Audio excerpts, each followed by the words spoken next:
Esther chapter 1.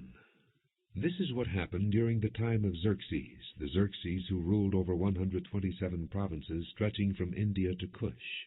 At that time King Xerxes reigned from his royal throne in the citadel of Susa, and in the 3rd year of his reign he gave a banquet for all his nobles and officials.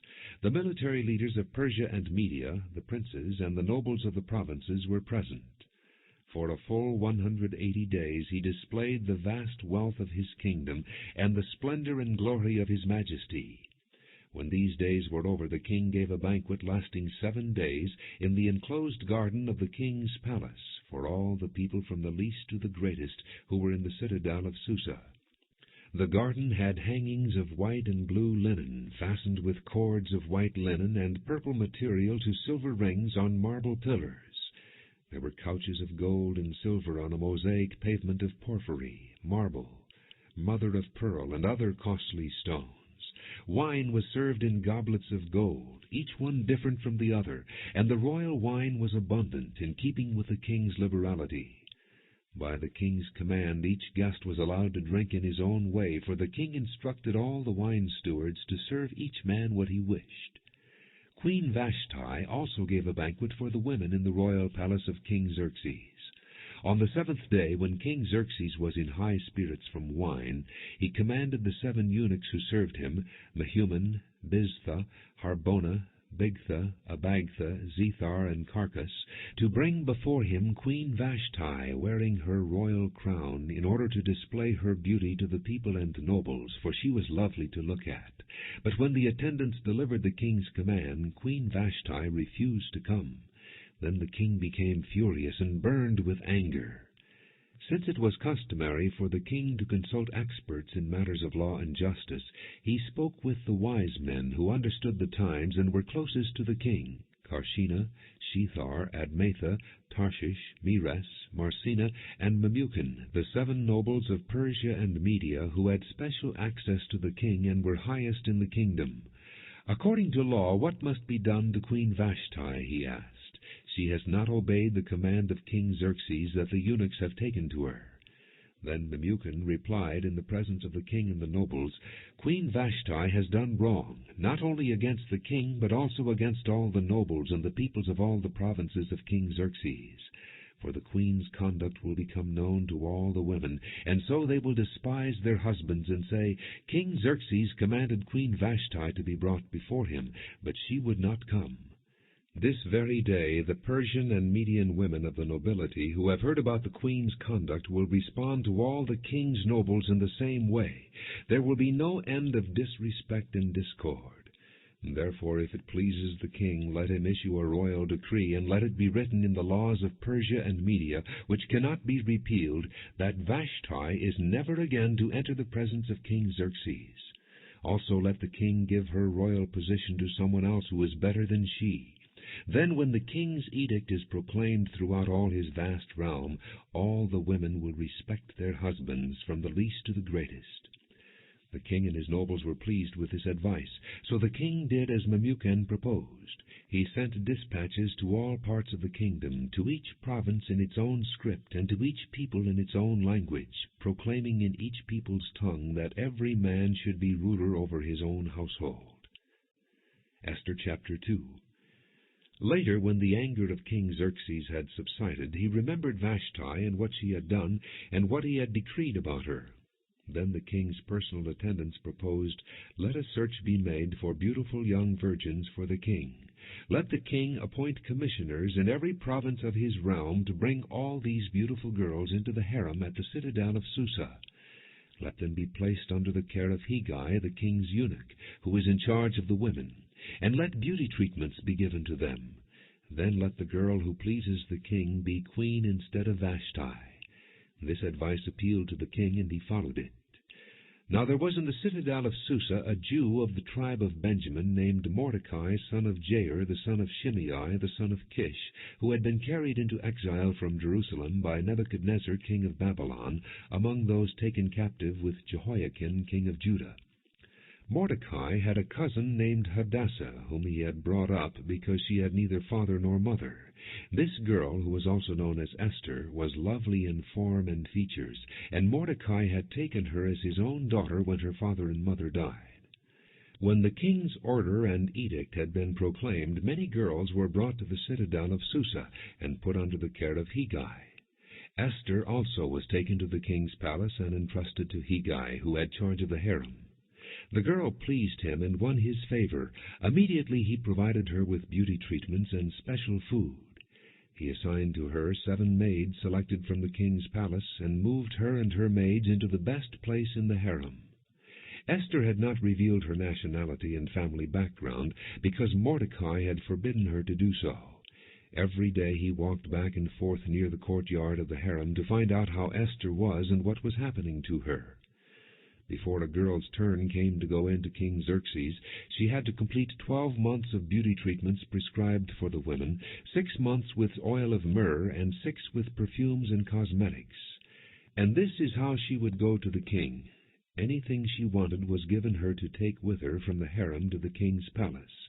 In the evening she would go there, and in the morning return to another part of the harem to the care of Sheashgaz, the king's eunuch who was in charge of the concubines. She would not return to the king unless he was pleased with her and summoned her by name.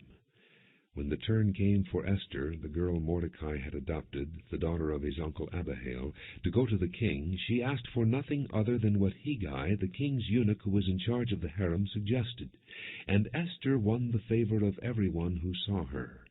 She was taken to King Xerxes in the royal residence in the 10th month, the month of Tebeth, in the 7th year of his reign. Now the king was attracted to Esther more than to any of the other women, and she won his favor and approval more than any of the other virgins. So he set a royal crown on her head, and made her queen instead of Vashti. And the king gave a great banquet, Esther's banquet, for all his nobles and officials. He proclaimed a holiday throughout the provinces, and distributed gifts with royal liberality. When the virgins were assembled a second time, Mordecai was sitting at the king's gate. But Esther had kept secret her family background and nationality, just as Mordecai had told her to do, for she continued to follow Mordecai's instructions as she had done when he was bringing her up. During the time Mordecai was sitting at the king's gate, Bigthana and Teresh, 2 of the king's officers who guarded the doorway, became angry and conspired to assassinate King Xerxes. But Mordecai found out about the plot and told Queen Esther, who in turn reported it to the king, giving credit to Mordecai. And when the report was investigated and found to be true, the 2 officials were hanged on a gallows. All this was recorded in the book of the Annals in the presence of the king. Esther chapter 3. After these events, King Xerxes honored Haman, son of Hammedatha the Agagite, elevating him and giving him a seat of honor higher than that of all the other nobles. All the royal officials at the king's gate knelt down and paid honor to Haman, for the king had commanded this concerning him.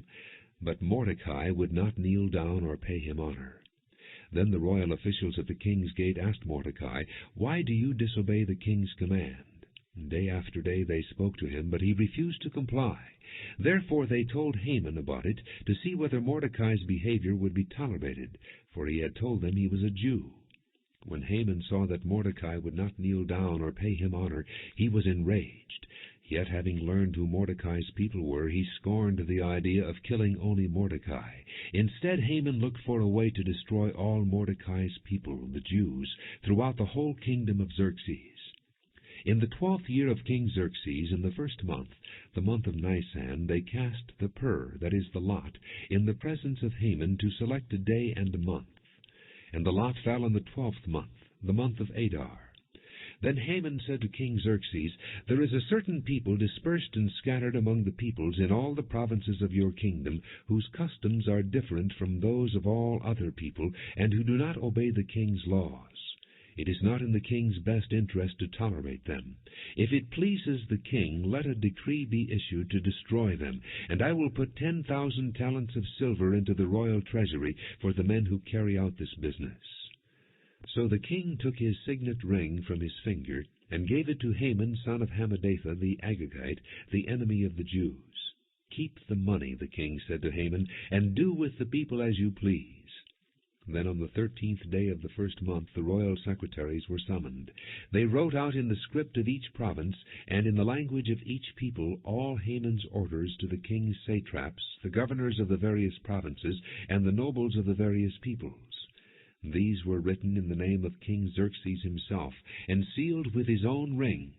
Dispatches were sent by couriers to all the king's provinces with the order to destroy, kill, and annihilate all the Jews, young and old, women and little children, on a single day, the 13th day of the 12th month, the month of Adar, and to plunder their goods.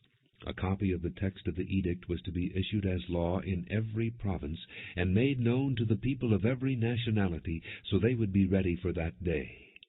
Spurred on by the king's command, the couriers went out, and the edict was issued in the citadel of Susa. The king and Haman sat down to drink, but the city of Susa was bewildered. Esther chapter 4. When Mordecai learned of all that had been done, he tore his clothes, put on sackcloth and ashes, and went out into the city, wailing loudly and bitterly.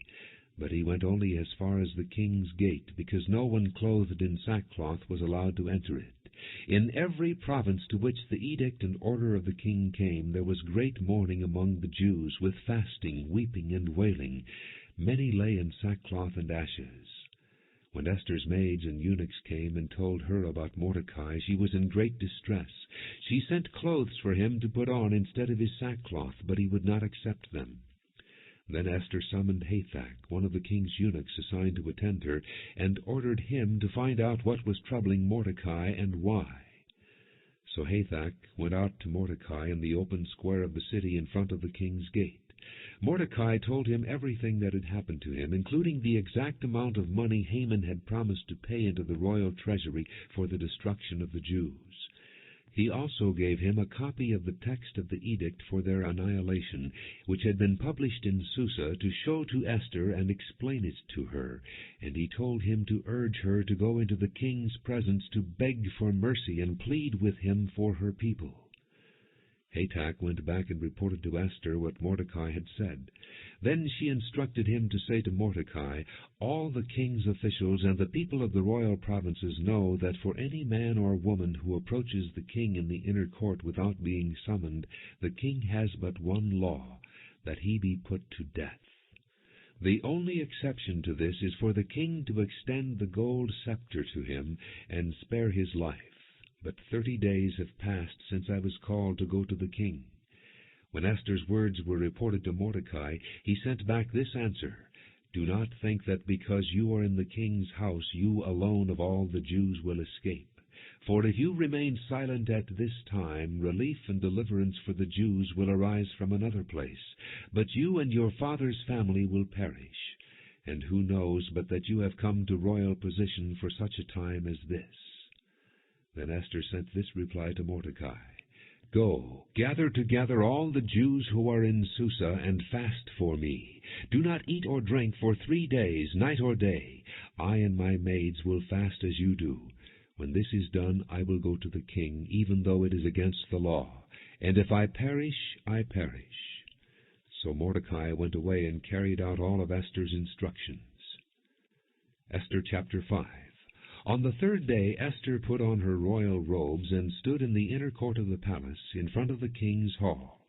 The king was sitting on his royal throne in the hall, facing the entrance. When he saw Queen Esther standing in the court, he was pleased with her, and held out to her the gold scepter that was in his hand. So Esther approached and touched the tip of the scepter. Then the king asked, "What is it, Queen Esther? What is your request? Even up to half the kingdom it will be given you." "If it pleases the king," replied Esther, "let the king, together with Haman, come today to a banquet I have prepared for him." "Bring Haman at once," the king said, "so that we may do what Esther asks." So the king and Haman went to the banquet Esther had prepared.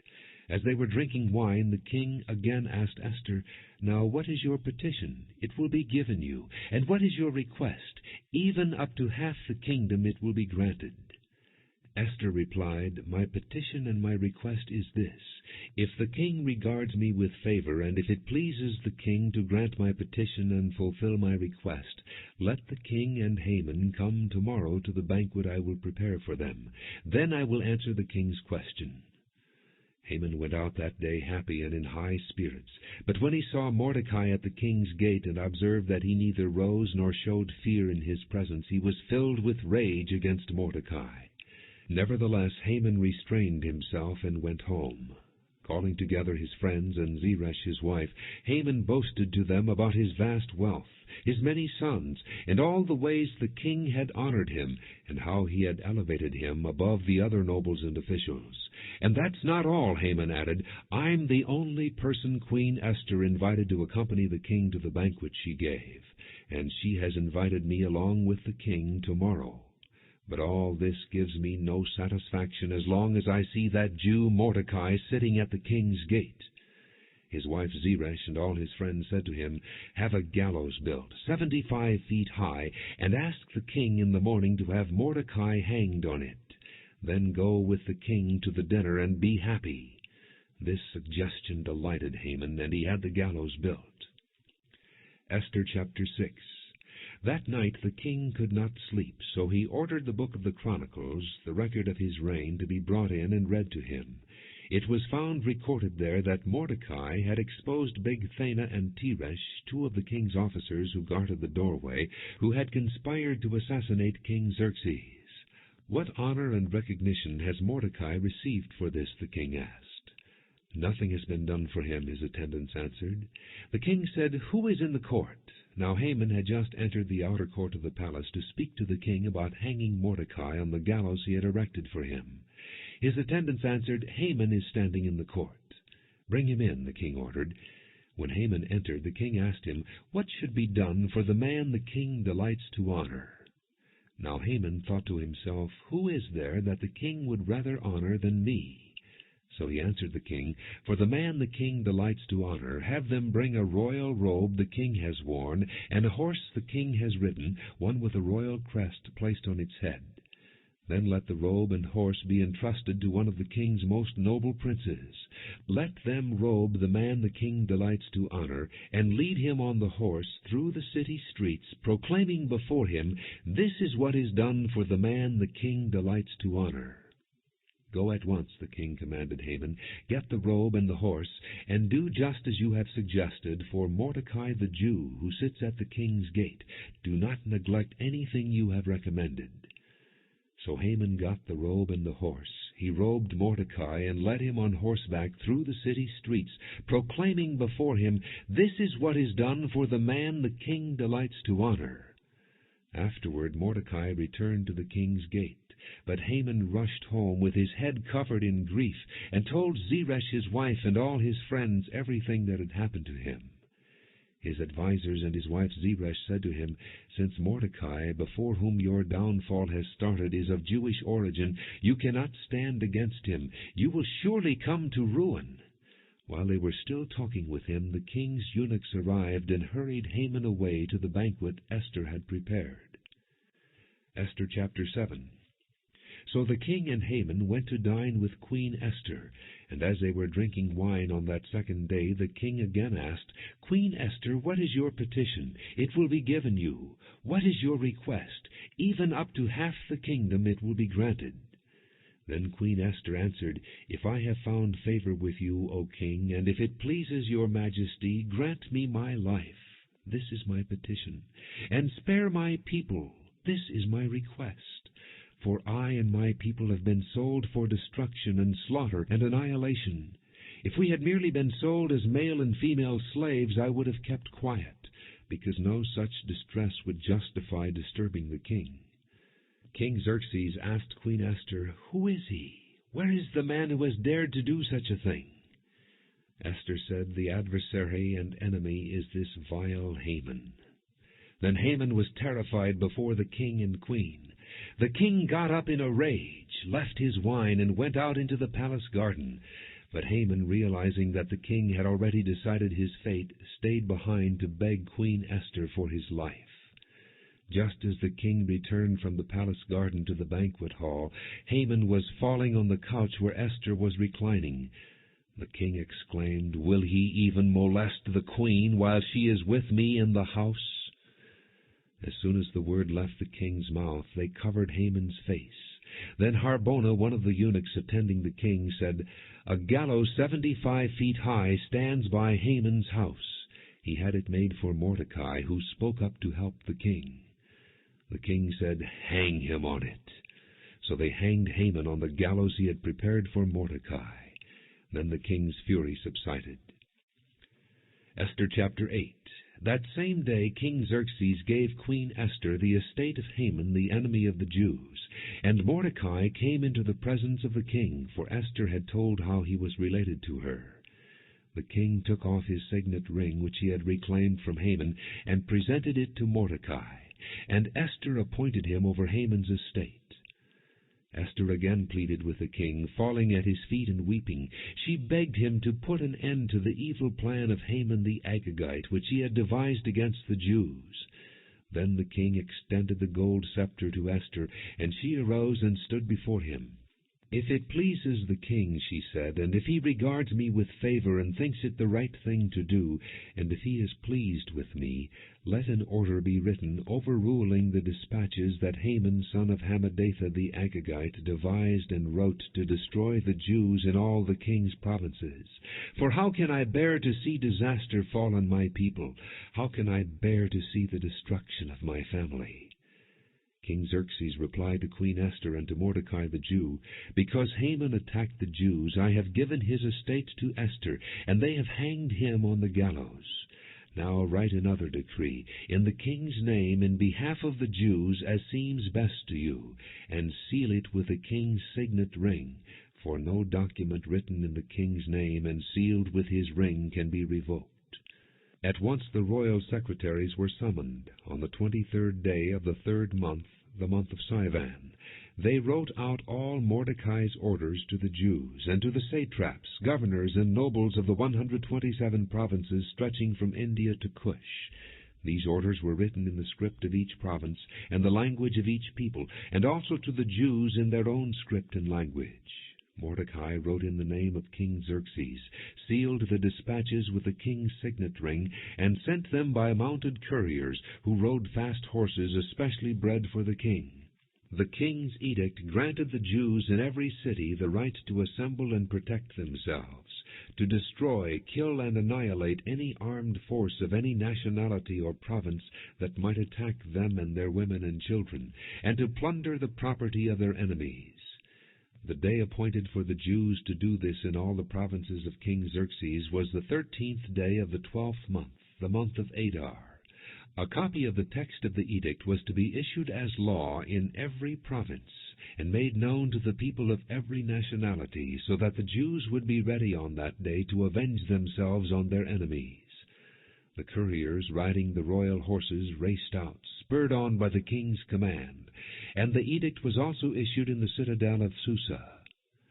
Mordecai left the king's presence wearing royal garments of blue and white, a large crown of gold, and a purple robe of fine linen, and the city of Susa held a joyous celebration. For the Jews it was a time of happiness and joy, gladness and honor. In every province and in every city, wherever the edict of the king went, there was joy and gladness among the Jews, with feasting and celebrating. And many people of other nationalities became Jews, because fear of the Jews had seized them. Esther chapter 9. On the 13th day of the 12th month, the month of Adar, the edict commanded by the king was to be carried out. On this day the enemies of the Jews had hoped to overpower them, but now the tables were turned, and the Jews got the upper hand over those who hated them. The Jews assembled in their cities in all the provinces of King Xerxes to attack those seeking their destruction. No one could stand against them, because the people of all the other nationalities were afraid of them. And all the nobles of the provinces, the satraps, the governors, and the king's administrators helped the Jews, because fear of Mordecai had seized them. Mordecai was prominent in the palace. His reputation spread throughout the provinces, and he became more and more powerful. The Jews struck down all their enemies with the sword, killing and destroying them, and they did what they pleased to those who hated them. In the citadel of Susa the Jews killed and destroyed 500 men. They also killed Parshandatha, Dalphon, Aspatha, Poratha, Ataliah, Aridatha, Parmashta, Arisai, Aridai, and Visatha, the 10 sons of Haman, son of Hammedatha, the enemy of the Jews. But they did not lay their hands on the plunder. The number of those slain in the citadel of Susa was reported to the king that same day. The king said to Queen Esther, "The Jews have killed and destroyed 500 men and the 10 sons of Haman in the citadel of Susa. What have they done in the rest of the king's provinces? Now what is your petition? It will be given you. What is your request? It will also be granted."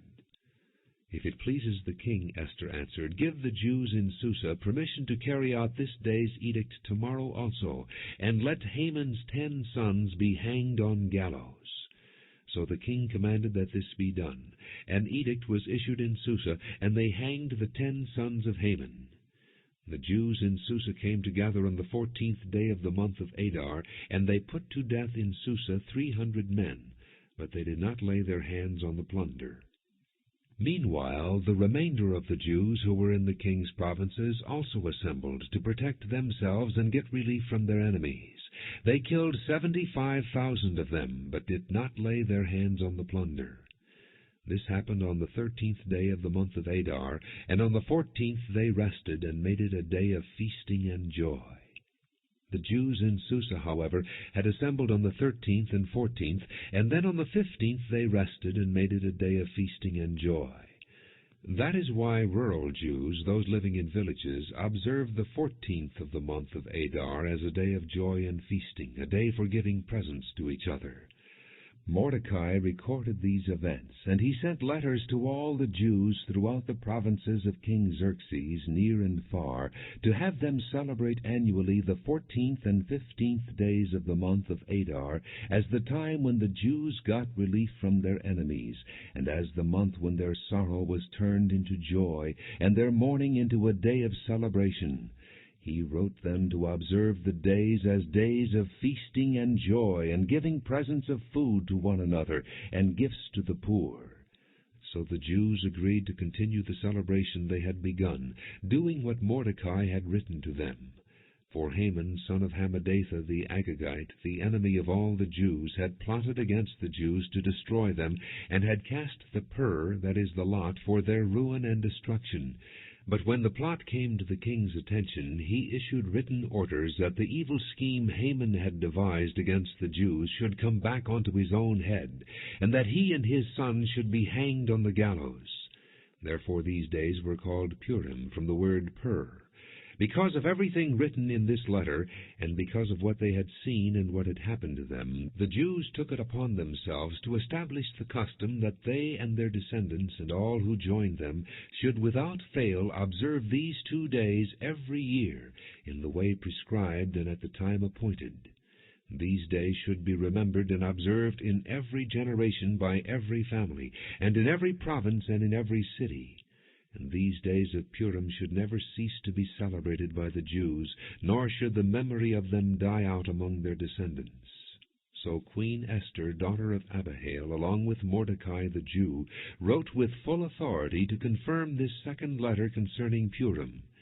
And Mordecai sent letters to all the Jews in the 127 provinces of the kingdom of Xerxes, words of goodwill and assurance, to establish these days of Purim at their designated times, as Mordecai the Jew and Queen Esther had decreed for them, and as they had established for themselves and their descendants in regard to their times of fasting and lamentation.